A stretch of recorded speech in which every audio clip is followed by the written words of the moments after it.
பட்டியலில் என்னையும் சேர்த்துக் கொள்ளுங்கள். அவரை பார்த்து எனக்கு வாக்களித்தார்கள். நான் வெறும் 4 நாட்கள் மட்டும்தான் ஓட்டு கேட்க போனேன்.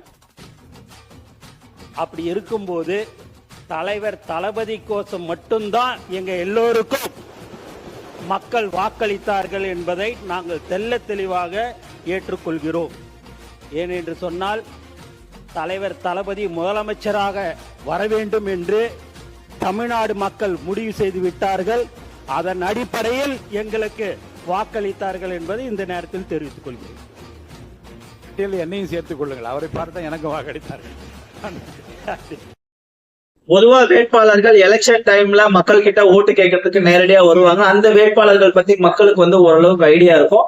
ஆனா தமிழக வெற்றி கழகத்தை பொறுத்த வரைக்கும் நடந்த விஷயங்களே வேற. 234 வேட்பாளர்களுக்கும் மக்களுக்கு அறிமுகம் இல்லாதவர்கள் தளபதி விஜய் அவர்களுடைய ஒற்றை முகத்துக்காக தான் மக்கள் தேர்ந்தெடுத்து ஓட்டு போட்டாங்கன்றது உண்மையாவே ஏற்றுக்கொள்ளக்கூடிய ஒரு விஷயமா தான் நம்ம எடுத்துக்கணும்.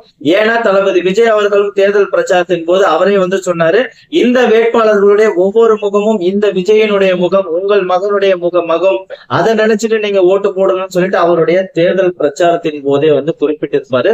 அததான் இப்ப சட்டசபையில மாண்புமிகு பொதுச் செயலாளர் புசி ஆனந்த் அவர்கள் வெளிப்படையாக சட்டசபையில சொல்லியிருப்பாரு.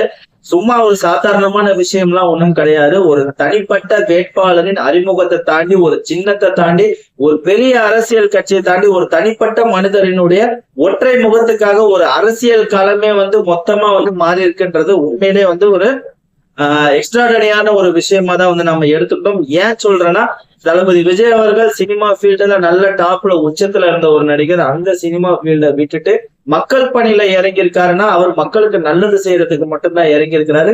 இப்ப வரைக்குமே நல்லது செஞ்சுட்டு தான் இருக்கிறாரு. மக்களுக்கான என்ன தேவையோ அதை செஞ்சுட்டு இருக்காரு.